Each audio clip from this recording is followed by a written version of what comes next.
Сәлем, соңғы ролик шыққалы бері түбегейлі өзгерген әлем. Иә, түсініп тұрмын, барлықтарың сағынып қалдыңыздар. Менде қазір ғана есіме түсті, мен YouTube арнам бар екенін, кешіріңіздер. Осы видеоны мен сіздермен крипто қалта деген телеграм каналмен бөлісу үшін жасап отырмын. Құрметті оқырмандарым, қазір Қазақстан биткоин табу жағынан екінші орында. Алайда біз бірігіп Қазақстанды бірінші орынға ақшаны да осып кете алатындай шығара аламыз. Сондықтан да осы арнаға жазылып лайк басып отырыңыздар. Ал крипто қалтаның мағынасы неде? Біріншіден ол скаммен күресу. Бет басып айтатын скамдарды біз бірден айтамыз. Ешкімнен ұялмай, ешкімнен қысылмай, қорықпай, міне мынау скам деп. Неге? Себебі елдер түспес үшін және де көбірек адамдар сауатты болу үшін. Финансовая грамотность дейді орыстар. Біз крипто сауаттылық деп айтайық. Бәрі осыдан басталады. Екіншіден, бір технологиялық жаңалықтар, мысалға мынандай бір Cardano деген, мысалға Эфиопия деген елде Cardano жаңағы криптовалютасының бастықтары, ашқан адамдар, олар осы блокчейнді қолдана отырып, балалардың сабағын жақсартып жатыр. Балалардың education дейді. Бірақ ол қалай? Сонымен біз бөлісіп жатамыз мысалға да. Қызық қой. Кейін бізге дейінгісі қалай болады? Немесе блокчейн тіптен керек емес немене деген адамдар оқып сауатын ашса болады да өздерінің. Ешқандай биткоин 50 мың, биткоин 100 мың деген ондай спекуляция, ондай бір отырып алып таңғалатын ондай нәрсе болмайды. Міне, біз тек қана технология жағынан. Себебі не? Мысалға, мен ойлаймын, егер біз биткоин 100 мың болады, биткоин 150 мың болады деп отырсақ, әрине дұрыс емес деп айтпаймын. Бірақ бұл ақпараттан біз ешқандай бір табысты нәрсе ала алмаймыз. Мысалға, питон жазатын адамдар, олар питон жазып отыра береді. Мысалға питон жазады, оның скиллы көбейеді, кейін ол басқа үлкенірек жұмысқа тапсыра алады.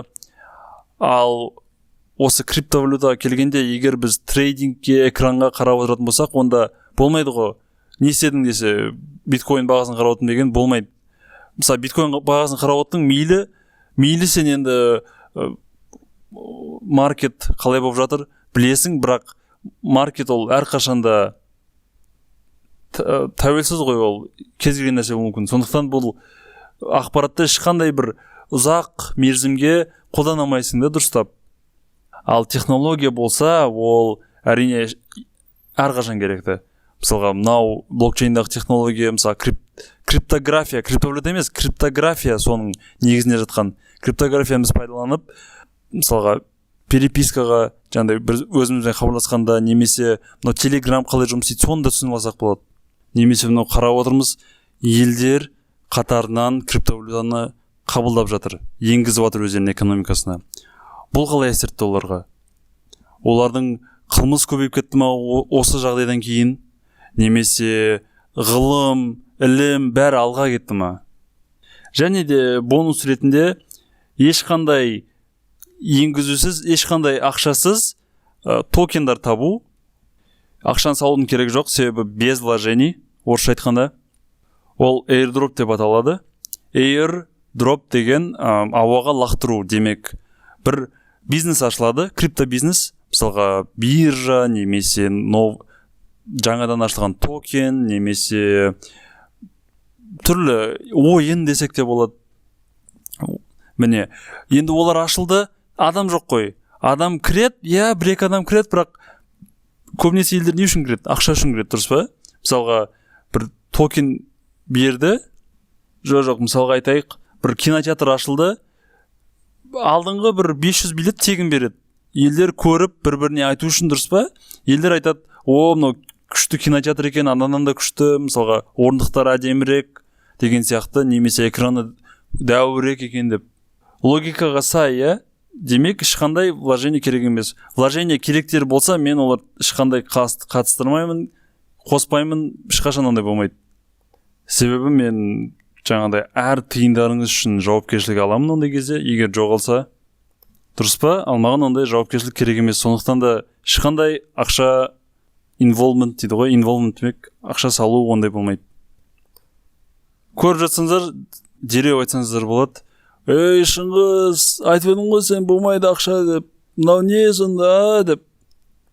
Бірақ маған оның не қызық сіздерге таратып, airdropтарды айтып отқан. Өзім ағалып отыра бермеймін ба? Бұл да дұрыс, алайда мұнда бір философияға келіп тіреледі. Және де патриотизм, патриоттылық десе де болады. Біз қазақтар өте кішкентай ұжымбыз әлемде. Мысалға, орыстар немесе үнділіктер, кез келген бір, мысалы қытайлықтар, олар өздерінің ұжымдарын жасай алса, мысалға Python Қытай тілінде өздерінікі бар ұжымдар, Телеграмда болсын, Discord болсын, орыстардың өздерінің бөлек орысша сұрақ қоятындары бар, үнділердің өздерінің бөлек ағылшындармен, ағылшынша бар әрине бастысы ретінде, алайда өздерінің кішкентай суб топтары бар да. Ал біз қазақтар ондай әлі өзімізге істей алмаймыз, себебі өте азбыз, аз адам кіреді, сондықтан кейде бір орыс топтарға кіріп кетеміз, немесе ағылшын топтарда отыра береміз. Ал мен сіздерді шақырған сайын, сіздер кірген сайын, жаңағыдай көреді ғой олар қаяқтан кіріп жатыр, қандай IP, Қазақстаннан кіріп жатыр, қазақша емейлдар, елдер қазақша топ ашыңдаршы деп сұрап жатыр, өздерінше ашып жатыр, мына жақта қазақтар бізде басты клиенттер, басты адамдарымыз, немесе басты болмаса да бір 1% болсын, 10% болсын басталады да, сөйтіп Қазақстан туралы елдерде көзқарас пайда болады. Қазақтар криптовалютада бар екен, шынымен олар екінші орын, және де қараймын, әр жерде қазақтар жүреді. Мына жақта да, мынау биржада да, анау биржада, мынау блокчейн жаңадан ашылып отыр. Қазақтар кіріп кетті әлде қайда. Қалай ол деп. Ал енді достар, тек қана алға крипточат пен крипто қалта арнасы осы видеоның сілтемесінде болады. Міндетті түрде кіріп, өзіміздің presence дейді ағылшындар, қазақтардың крипто картадағы күшін көрсетейік, өзіміздің бар екеніміз көрсетейік. Сіз тіпті криптовалютаға, технологияға қатысы жоқ жұмысшы болсаңыз да, бірақ бір нәрсе үйреніп, осы әлеммен up to date дейді ғой, осы әлем жаңаларын біліп отыруға құштар болсаңыз, онда сіз қош келдіңіз. Оңай тілмен бәрін жазамыз, ешқандай жаргон, ешқандай қиын сөздер болмайды. Қиын сөздер болса, міндетті түрде дизлайк басып, мен бірден түсіндіре кетемін, лайк басу үшін. Болды, шешілді.